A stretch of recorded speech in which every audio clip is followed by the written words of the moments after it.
So I just wanted to do a quick thing about the Oberheim Matrix 6 and how big the chords, the pad sounds that it's capable of doing.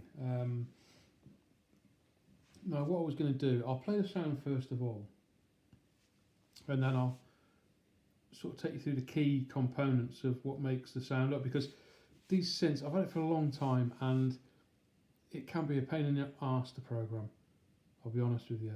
But once you've got the shape and the sound that you want and saved it as a template, then it's a piece of cake, and it does sound flipping amazing. Check it out.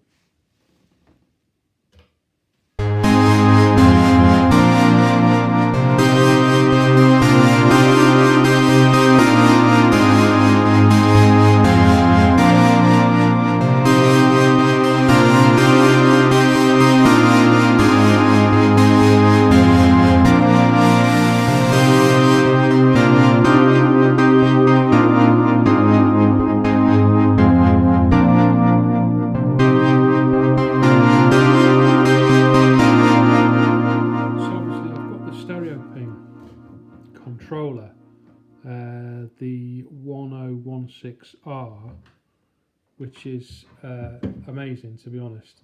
And the guy who builds these things, you know, I've got to say, I mean, it.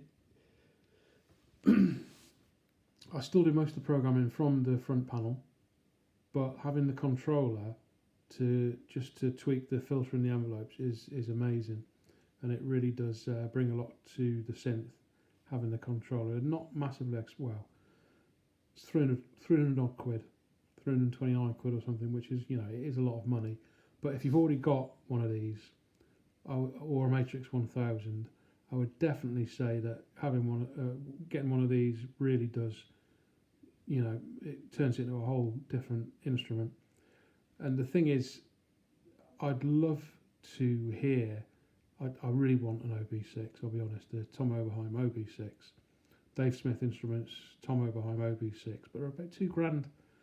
But the problem with this synth is you used to be able to pick them up for next to nothing.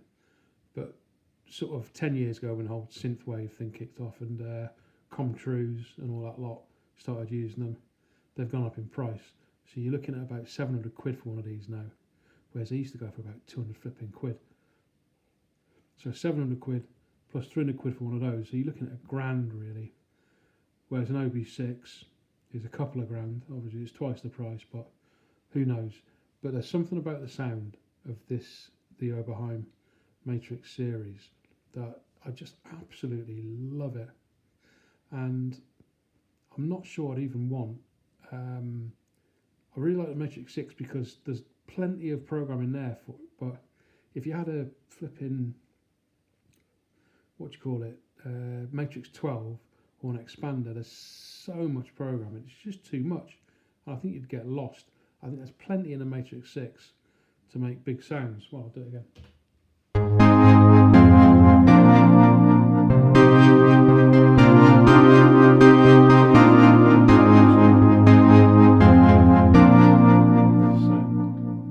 You're looking at, first of all, the oscillators. You want both the square and the saw for both voices, and also the first voice set to 0, second voice set to 24, which is 2 octaves above. And then the other thing that makes a big difference is the DCO mix. Now I've got it set to 40 there, and I'll just sweep through